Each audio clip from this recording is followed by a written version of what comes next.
Hey everyone, I've got some exciting news. We're unlocking Southpaw Deep Space Nine Season 2 and making it available for everyone on our public feed. But if you love our work and want to be the first to listen to Season 3 as it's being released, head over to Patreon. There you'll find break-free versions of past SDS9 episodes, Southpaw and Fight Study, and our other bonus show, Fighters Brew. You'll also find our Liberation Martial Arts program, which is exclusive to our supporters. It's for beginner and advanced martial artists, as well as people just looking for fitness and rehabilitation. It's a gentle, wholesome, and embodied approach to training. Lots of individuals, trainers, families, friends, collectives, activists, and organizations are already using it. So if you want to support our work and get early access to all our great content, including Season 3 of SDS9, go to patreon.com/southpawpod and join our community. You can also go to southpawpod.com and find the links there or on our show notes. Thanks for listening and catch you soon.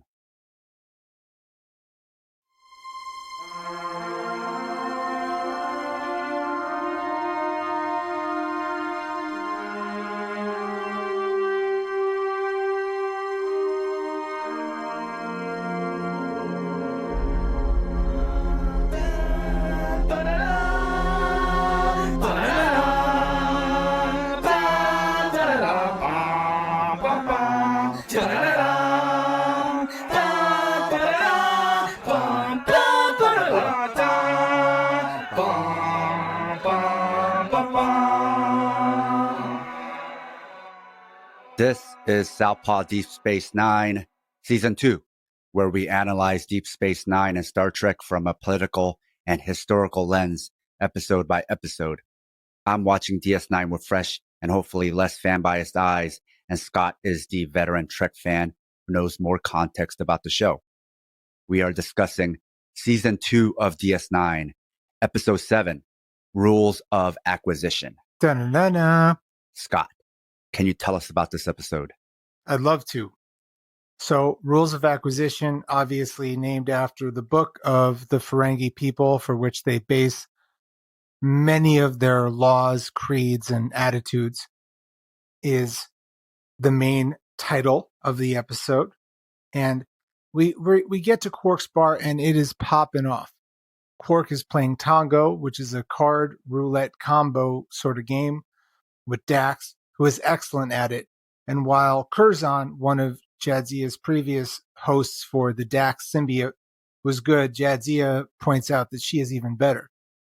There's a newer waiter person named Pell, who is Ferengi, who's quoting all the scripture and like has all the cool lines and like really knows what they're talking about and trying to make a good impression.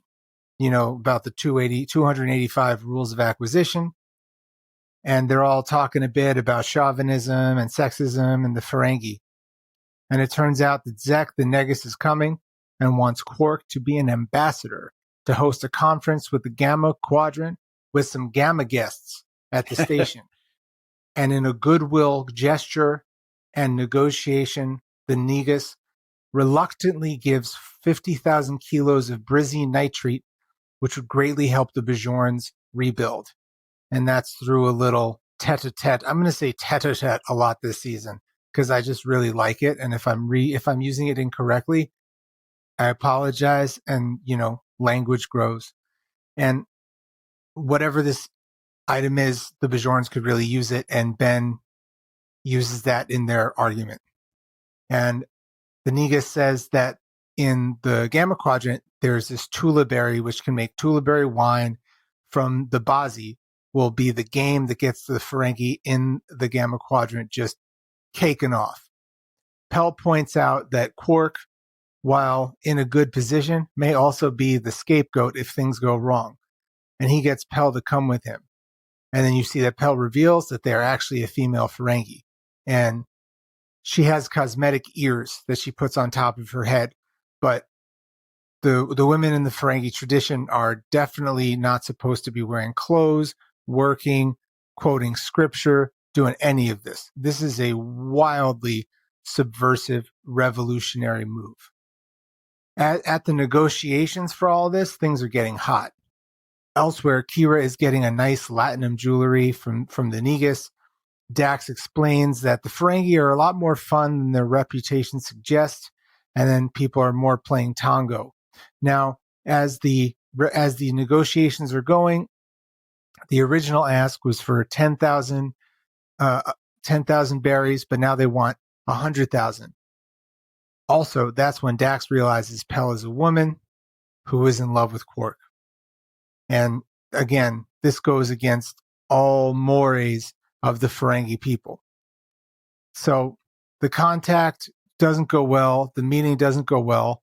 So they decide to go to the quadrant to make the deal, that being Quark and Pell. Rom is upset about Pell and finds her synthetic lobes. When Pell and Quark get to the Bozy to get the 100,000 vats, they find out that if they're to get that, it must be through the Dominion. Who are the Dominion? What are they? They're a key to the Gamma Quadrant. I can't imagine that they'll be important later. Quark tries to get a name for Zek. Rom shows that Pell is a woman, and Quark passes out and ensures Rom doesn't say anything. They've gone too far. If this was to be discovered, they would lose a lot of their holding. And then he sees Pell and says, "Go away. Go to the quadrant. Here's some Latinum." It is clear that they have love for each other. And then when later on, when Quark and Zek are talking about their holdings and what they're going to do, Pell reveals who she is.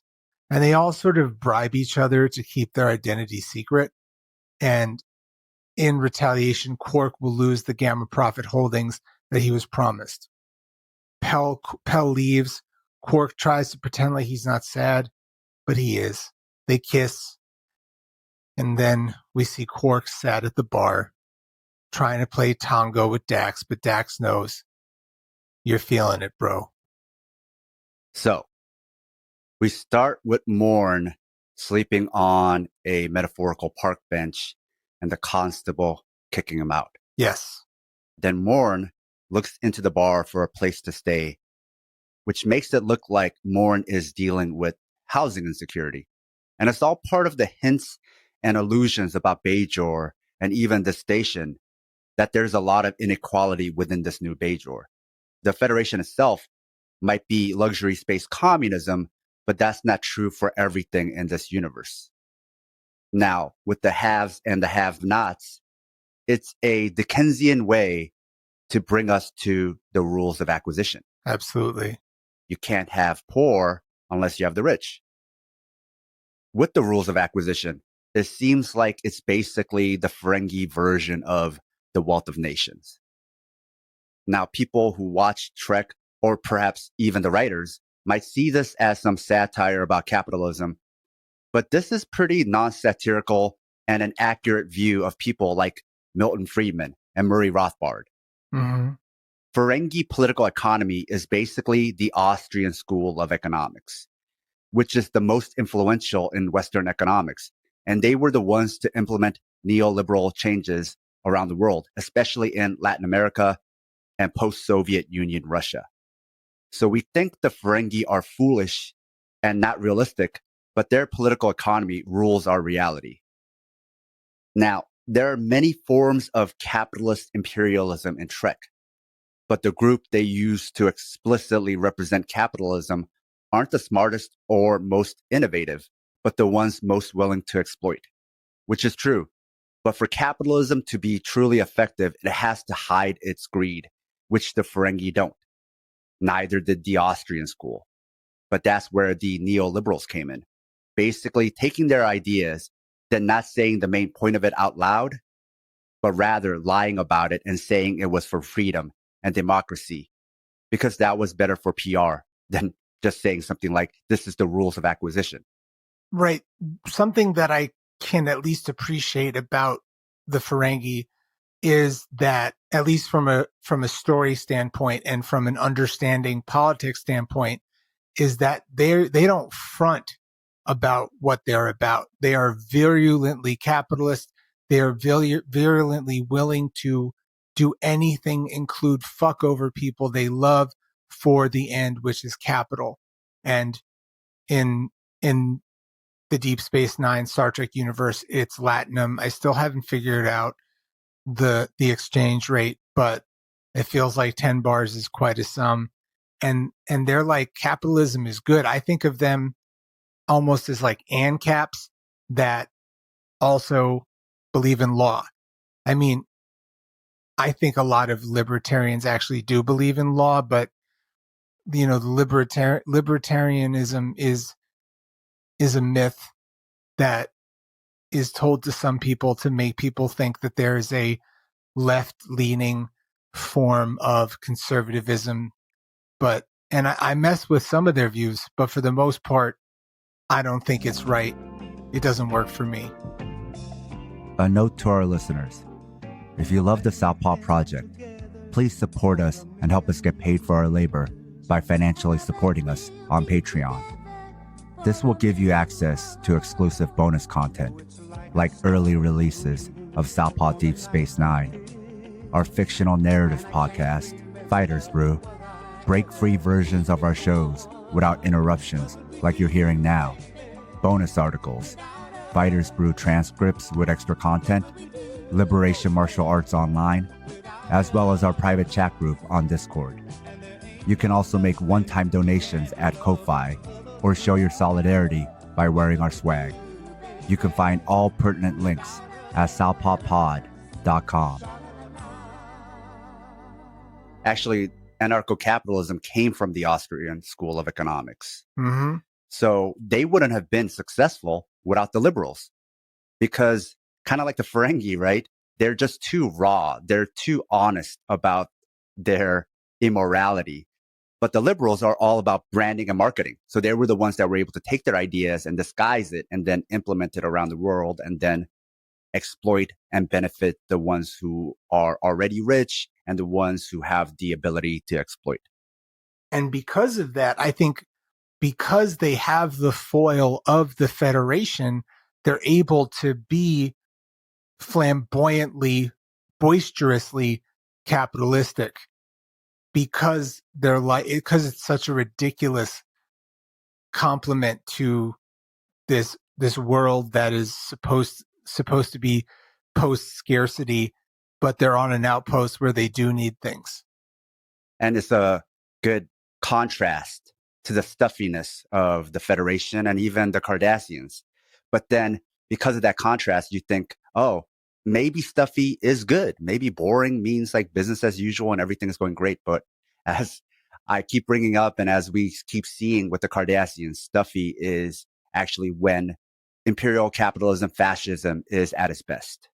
And what you will see with the development of the Ferengi people throughout, particularly Deep Space Nine, is that they are a people that are, they are actually quite like tofu. They start absorbing the flavors of the things around them.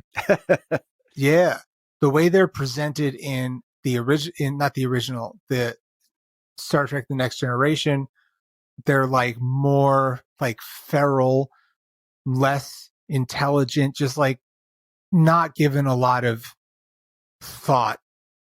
So the Ferengi develop, one of the many reasons that Trek lovers that love Deep Space Nine so much is the development of the races that we will be introduced to in the show. And that's without really giving spoilers. But you can see right here that the Ferengi are being developed and grown, and you're learning more about them. And earlier we had some learning about the Trill. We learned about the prophets, and in the next episode we learn a little bit about the past of some other characters. So this is a season of learning, and this is a show that allows us, because it's on a space station, to more develop what might have been characters of the week. And obviously Morn is an analog of Norm from the show Cheers, of this, drunk dude who's always having trouble. And exploited to a certain extent. And one of the bits is that he has a beautiful voice that, at least up until this season, we have never heard before, and that he can't stop talking. And for younger fans who may have never seen Cheers, one of the themes about Norm, the original Norm, is similar to this Morn, is that he was always broke and he was always unemployed and he was always dealing with insecurity. So this also overlaps then, that same type of financial insecurity. Absolutely. Now, another interesting theme and the most nuanced part of this episode, in my opinion, is how they're showing that misogyny is not only different, but can supersede homophobia. When they think Pell is a gay man, well, that's not ideal, but Quark can still accept him. Even Dax isn't shocked by a gay Ferengi man. Something that I didn't mention in my recap is there is a moment where Pell, not female appearing, kisses Quark, and Quark just sort of dismisses it. So this episode has a bit of a Victoria vibe. It's a film about a woman who wants to make it in the business of musical theater a very long time ago, and because she feels that she can't make it as a woman, she pretends to be a man, but then also pretends to be a man that can perform as a woman and perform as a man. And I mean, obviously, appearances of these are definitely thoughts and ideas that came out at a time where more complex thoughts about binaries were not there. The play doesn't completely age well, but it is a bit of a hoot as far as the canon of silly musical theater goes. And it's hard to think about this episode without thinking about that. So for everybody involved, the shock isn't that Pell likes Quark. It's when they find out Pell is a woman. Because a gay man can still have male privilege. A gay white man can have male and white privilege. That's real. When you have intersecting identities, you can face discrimination in some vectors and privilege in others. This is why politics isn't as nice and neat as people wish it were. You hear white liberals say, they should know better. They, as in black people, whenever they see one black person show any social conservatism. But it's like, no, you should know better. Way to show your white power by essentializing.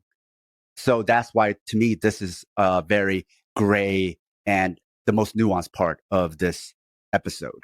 So I was just thinking about Pell and being a character like that, trying to be one of the first of someone trying to break the mores of a society, and possibly what that's like under like a feministic lens and a feminism lens.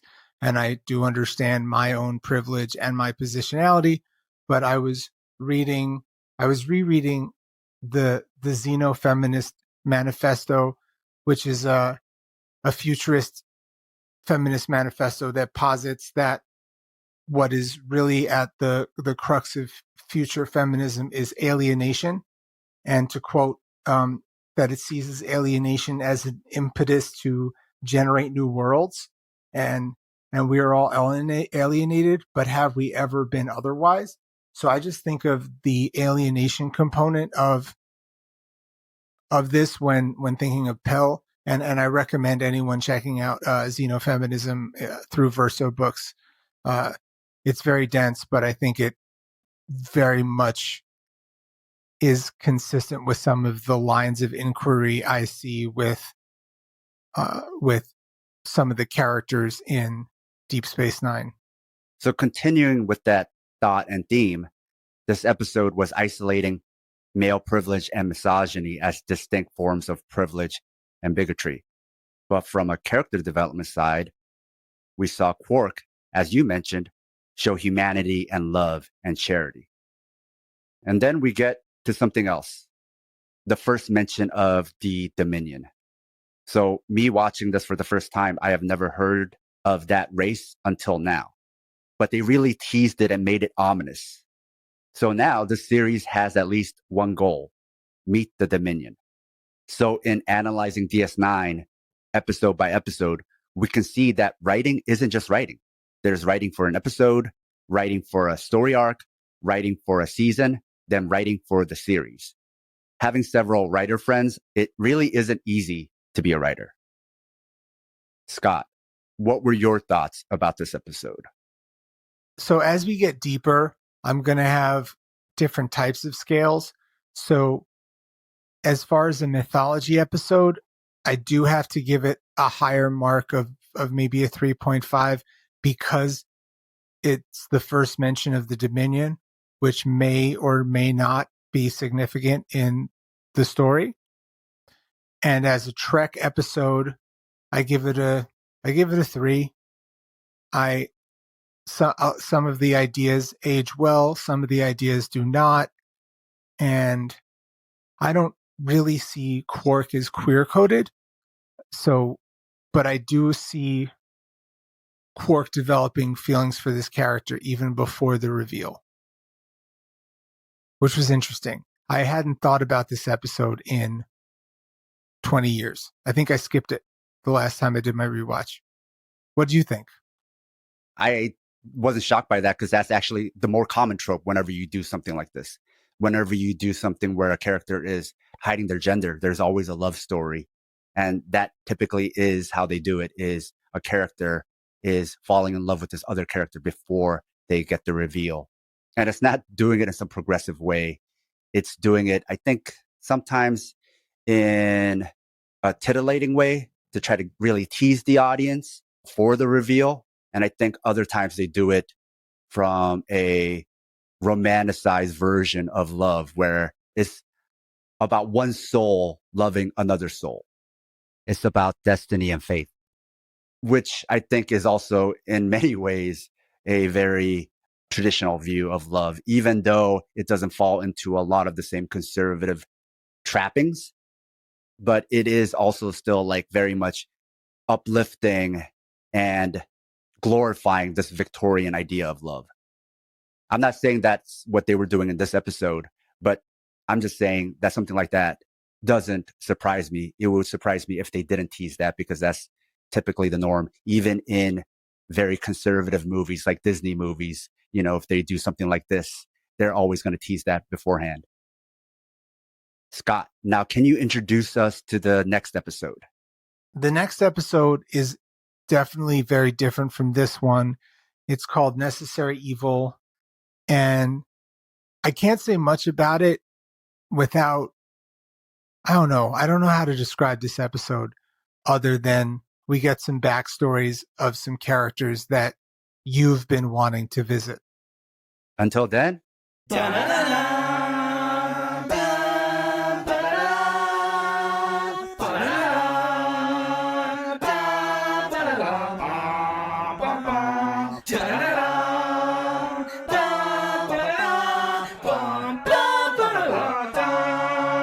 Bum, bum, bum, bum.